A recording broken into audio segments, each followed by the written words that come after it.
तो जैसा कि दोस्तों आज वुमेन्स टी20 वर्ल्ड कप 2026 का छठा मुकाबला भारत और पाकिस्तान के बीच ब्रिहंगम के एडिवस क्रिकेट स्टेडियम में खेला गया। ऐसे में भारतीय टीम के कप्तान हरप्रीत कौर ने टॉस जीतकर पहले बल्लेबाजी के करने का फैसला किया और पाकिस्तान को पहले गेंदबाजी करने के लिए फैसला किया। तो वही दोस्तों इस रोमांचक मुकाबले में भारत की तरफ से पारी की शुरुआत करने उतरे सैफाली वर्मा तो उनको साथ देने के लिए स्मृति मंदाना। तो वही दोस्तों पाकिस्तान की तरफ से पहला ओवर डाल लिया सादिया इकबाल। तो इनकी पहली ही गेंद पर सैफाली वर्मा ने एक बेहतरीन छक्का जड़ दिया मिड ऑफ की दिशा में और सैफाली वर्मा ने अपना आजाद बेहतरीन खता से खोला। इसके बाद दोस्तों फिर इसी ओवर में कमबैक करते हुए सादिया इकबाल ने सैफाली वर्मा को मुनीबा अली के हाथों चटका पुलिन भेज दिया और अपनी टीम को पहली सफलता दिला दी। और पहले ओवर में सफलता मिलने के साथ ही पाकिस्तान के खेमे में काफी खुशी की लहर छा गई थी। सैफाली वर्मा इस मुकाबले में कुछ खास कमाल नहीं कर पाई और 5 गेंद खेलकर मात्र 6 रन बना पाई। इनका होने के बाद नए बल्लेबाज के रूप में जेमियर और बल्लेबाजी करने आए और पहले ओवर मात्र भारतीय टीम 7 रन बना पाई। इसके बाद दूसरा ओवर डालने फतिमा साना ने काफी सटीक लाइन पर गेंदबाजी की और दोनों ही बल्लेबाजों काफी सटीक लाइन पर बांधा था और दोनों ही बल्लेबाज समझ बुझकर स्ट्राइक रेट कर रहे थे क्योंकि एक विकेट गिर चुका था। तो फिर इसके बाद तीसरा ओवर डालने सादिया इकबाल की दूसरी गेंद पर एक बेहतरीन चौका देखने को मिला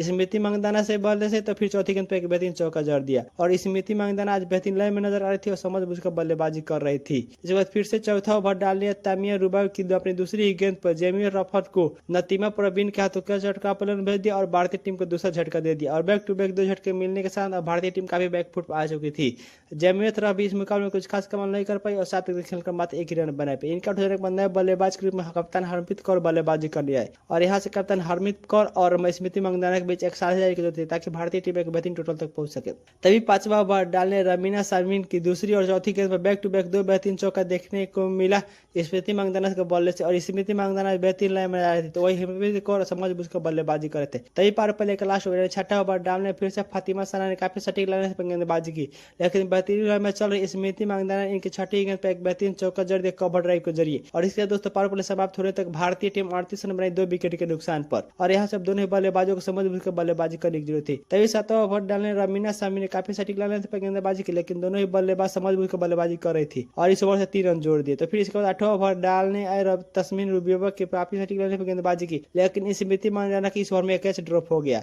और यहाँ से दोनों ही बल्लेबाज काफी समझ बुझकर बल्लेबाजी कर रहे थे। तभी 9वां ओवर डालने नसरुल साधु की दूसरी गेंद पर हरप्रीत को जो कि अभी तक शांत नजर आ रही थी इन्होंने एक बेहतरीन चौका जड़ दिया ऑफसाइड की दिशा में और अपना खाते एक बेहतरीन चौका से खोला। तो फिर इसी ओवर के 5वीं गेंद पर एक बेहतरीन चौका देखने को मिला हरप्रीत के बल्ले से और हरप्रीत कौर भी इस ओवर में पूरी तरह से खुलकर बल्लेबाजी की। तभी 10वां ओवर डालने तमिया रुबो की पहली गेंद पर स्मृति मंदाना जो कि अभी तक शांत नजर आती इन्होंने भी एक बेहतरीन छक्का जड़ दिया लॉग ऑफ की दिशा में और बेहतरीन लाइन में नजर आया और इसी का दोस्तों 10 ओवर के समाप्ति में भारतीय टीम का स्कोर हो गया 65 रन 2 विकेट के नुकसान पर और यहाँ से अब दोनों ही बल्लेबाज थोड़ा सा एक्सलेटर डाउन करने के चक्कर में लग गए थे। तो फिर इसके बाद 11वां ओवर डालने नसरा साधु की 5वीं गेंद पर स्मृति मंदाना ने एक बेहतरीन चौका जड़ दिया ओवर कवर एक्स्ट्रा की दिशा में और बेहतरीन लाइन में नजर आती है आज स्मृति मंदाना। तो फिर इसके बाद 12वां ओवर डालने रमीना शमीम की दूसरी गेंद पर बेहतरीन चौका जड़ दिया स्मृति मंदाना ने इस साल टी20 वर्ल्ड कप 2026 का अपना पहला और शतक पूरा कर लिया और बेहतरीन लाइन में नजर आई। तो फिर अगली गेंद पर बैक टू बैक 2 बेहतरीन चौका देखने को मिले स्मृति मंदाना के बल्ले से और स्मृति मंदाना आज तबतर अंदाज में बल्लेबाजी कर रही थी और पाकिस्तानी के गेंदबाजों को जमकर कुटाई कर रही थी। तो अभी फिर से 13वां ओवर डालने सादिया इकबाल की पहली गेंद पर एक बेहतरीन छक्का जड़ दिया स्मृति मंदाना ने और बेहतरीन लाइन में नजर आई और अब यहाँ से पूरी तरह से खुलकर बल्लेबाजी कर रही थी क्योंकि इनका और तक पूरा हो गया था। तो फिर इसी ओवर की तीसरी और चौथी गेंद पर बैक टू बैक 2 बेहतरीन चौका देखने को मिला हरप्रीत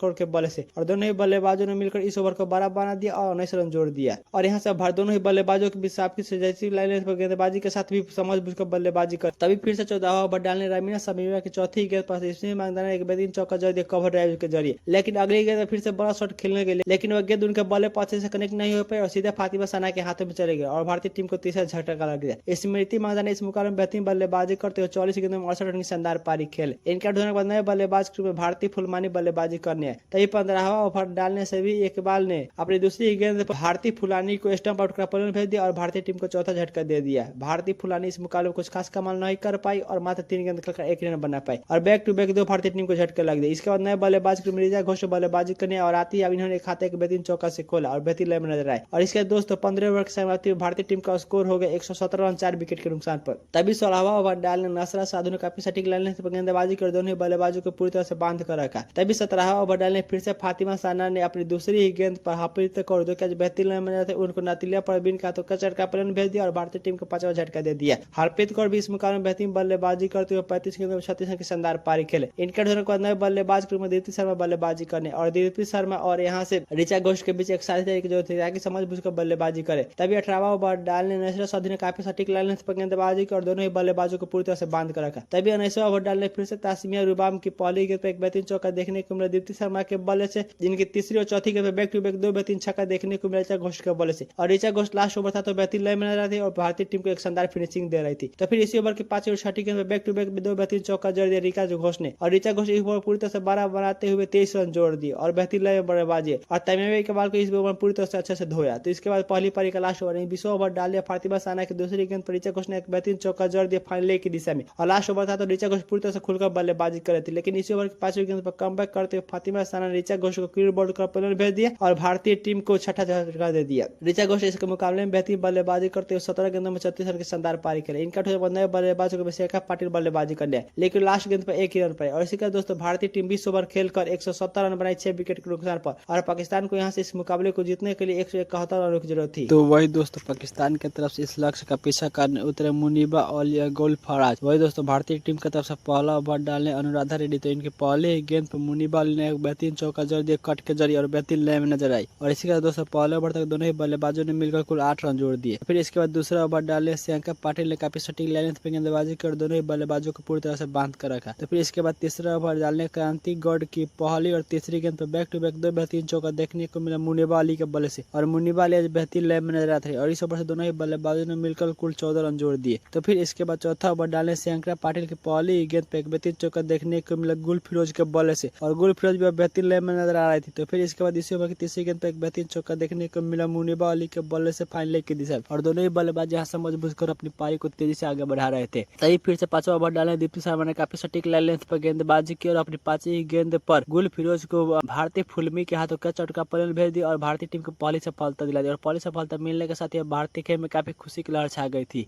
गुल फिरोज इस मुकाबले में कुछ खास कमाल नहीं कर पाई और 9 गेंद खेलकर मात्र 12 रन बना पाई। इनके 8 जनक बंदे बल्लेबाज में आयासा जफर बल्लेबाजी करने तभी पारक पहले का लास्ट ओवर में 6ठा ओवर डालने फिर से अनुराधा रेड्डी की तीसरी और चौथी गेंद पर बैक टू बैक दो बेहतरीन चौका देखने को मिला आयास जफर के बल्ले से और बेहतरीन लय में नजर आ रही थी और इस ओवर दोनों ही बल्लेबाजों ने मिलकर कुल 13 रन जोड़ दिए और इसके बाद दोस्तों पावर प्ले समाप्त होने तक पाकिस्तान टीम का स्कोर हो गया 52 रन 1 विकेट के नुकसान पर। तभी 7वां ओवर डालने फिर से दीप्ति शर्मा ने अपनी तीसरी गेंद पर आयास जफर को स्मृति मंदाना के हाथों का चटका पलट भेज दिया और भारतीय टीम को दूसरी सफलता दिला दी और भारतीय टीम को बैक टू बैक 2 सफलता मिलने के साथ ही भारतीय टीम पूरी तरह से इस गेम में आ चुकी थी। आयासा जफर इस मुकाबले में कुछ खास कमाल नहीं कर पाई और 8 गेंद खेलकर मात्र 12 रन बना पाई। इनके 8 जनक बंदे बल्लेबाजी के रूप में सईरा जबीन बल्लेबाजी करने तभी 7वां ओवर डालने फिर से श्री चरनी ने काफी सटीक लेंथ पर गेंदबाजी की और अपनी चौथी गेंद पर सईरा जबीन को हरप्रीत कौर के हाथों का चटका पलट भेज दिया और अपनी टीम को तीसरी सफलता दिला ली। जल्द तीसरी सफलता के कारण भारतीय टीम इस मुकाबले में बहुत ही आगे निकल चुकी थी। सईरा जबीन इस मुकाबले में कुछ खास कमाल नहीं कर पाई और 3 गेंद खेलकर मात्र 2 रन बना पाए और यहाँ से पाकिस्तानी टीम के विकेट को घर पर गिरे थे। कोई भी बल्लेबाज टिकर बल्लेबाजी करने का नाम ही नहीं रहता। इसके बाद नए बल्लेबाज के नतीया परवीन बल्लेबाजी करने और यहाँ से नतीया परवीन और मुल्लेबाल के बीच एक साझ जारी की जरूरत थी। तभी 9वां ओवर डाले फिर से दीप्ति शर्मा ने काफी सटीक लेंथ पर गेंदबाजी लेकिन दोनों ही बल्लेबाजों ने विकेट गिरने की तरह समझ बुझकर बल्लेबाजी की और सिर्फ स्ट्राइक रोटेट करते ही नजर आए। तो फिर इसके बाद 10वां ओवर डालने श्री चरनी की चौथी गेंद पर मुनीबाल ने बेहतरीन चौका जड़ दिया फाइनल की दिशा में और इसी के 210 ओवर के समाप्ति में पाकिस्तान टीम का स्कोर होगा 73 रन 3 विकेट के नुकसान। तभी 11वां ओवर डालने शेखर पाटिल काफी सटीक लेंथ पर गेंदबाजी की और अपनी 5वीं गेंद पर नजीला परवीन को मुनीबा अली के हाथों रन आउट करा पलट भेज दिया और अपनी टीम को चौथी सफलता दिला दी और आउट मिलने के साथ भारतीय टीम में काफी खुशी की लहर छा गई थी। मुनीबा अली इस मुकाबले में कुछ खास कमाल नहीं कर पाए और 35 गेंद खेलकर मात्र 41 रन बना पाए। इनका बंदे बल्लेबाजी में फातिमा साना बल्लेबाजी करने तभी 12वां ओवर डालने फिर से शेफाली वर्मा ने अपनी तीसरी गेंद फातिमा साना को स्मृति मंदाना के हाथों का चटका पलट भेज दिया और अपनी टीम को 5वीं सफलता दिला दी और यहाँ से पाकिस्तान का कोई भी बल्लेबाज अब टिकर बल्लेबाजी करने का नाम ही नहीं रहा था। फातिमा साना इस मुकाबले में कुछ खास कमाल नहीं कर पाई, अपना खाता भी नहीं कर पाई। इनका बल्लेबाज आलिया रियाज बल्लेबाजी करने और यहाँ से आलिया रियाज और नतीजा परवीन के बीच एक साझ जारी की। तभी फिर से 13वां ओवर डालने श्री चरण ने अपनी पहली गेंद पर नतीजा परवीन को हरप्रीत कौर के हाथों का चटका पलट भेज दिया और अपनी टीम को छठी सफलता दिला दी और बैक टू बैक भारतीय टीम को विकेट मिलने का कारण अभी भारतीय टीम इस मुकाबले में काफी आगे निकल चुकी थी। नतीजा परवीन इस मुकाबले में कुछ खास कमाल नहीं कर पाई और 13 गेंद खेलकर मात्र 7 रन बना पाए। इनका बंदे बल्लेबाज के ऊपर रमीना शाहीन बल्लेबाजी करने और पाकिस्तान के कोई भी बल्लेबाज अभी टिकर बल्लेबाजी नहीं कर पा रही थी। तो फिर इसके बाद 14वां ओवर डालने शेफाली वर्मा ने काफी सटीक लाइन गेंदबाजी की और दोनों बल्लेबाजों को पूरी तरह से बांध कर रखा और दोनों ही बल्लेबाज जब स्पेस साइड करते ही नजर। तभी फिर से 15वां ओवर डालने श्री चरनी ने अपनी चौथी गेंद पर रमीना सामनी को आउट कर पलट भेज दिया। शेखर पाटिल के हाथों अपनी टीम को 6वीं सफलता दिला दी और बैक टू बैक यहाँ पर भारतीय टीम को विकेट मिल रहे थे। रमीना सामनी इस मुकाबले में कुछ खास कमाल नहीं कर पाए और 6 गेंद खेलकर मात्र 4 ही नहीं बना पाए। इनके नए बल्लेबाज नसरत साधु बल्लेबाजी करने और इसके दोस्तों पाकिस्तान की टीम 15 ओवर खेलकर 92 रन बनाई 7 विकेट के नुकसान पर। तभी 16वां ओवर डालने फिर से शेफाली वर्मा की 5वीं गेंद पर आलिया रियाज ने एक बेहतरीन चौका जड़ दिया कवर पॉइंट की दिशा में और बेहतरीन लाइन में नजर आए। तभी फिर से 17वां ओवर डालने दीप्ति शर्मा ने अपनी पहली गेंद पर अलियर रियाज को जमीन रफ किया तो कैचर का प्लेन भेज दिया और भारतीय टीम काफी सफलता ले दी। अलियर रियाज इस मुकाबले में कुछ खास कमाल नहीं कर पाए और 17 गेंद खेलकर मात्र 18 रन बना पाए। इनका बल्लेबाजी में तस्मीर रूबी बल्लेबाजी करने लेकिन फिर से चौथी ओवर में कमबैक करते हुए दीप्ति शर्मा ने तस्मीर रूबी को जमीन तरफ रफट किया था, कैचर का प्लेन भेज दिया और अपनी टीम को नई सफलता दिला दी। और यहाँ से तस्मीर रूबी अपने खाता भी नहीं कर पाए। इसी का दोस्तों लास्ट विकेट के रूप में सदिला इकबाल बल्लेबाजी करे तो फिर से अगली ही गेंद पर नसीरा सिद्धू ने दीप्ति शर्मा ने नसीरा सिद्धू को भी आउट कर हाफिज को कहा तो कैचर का प्लेन भेज दिया और इस मुकाबले को भारतीय टीम ने 14 रन अपने नाम कर लिया।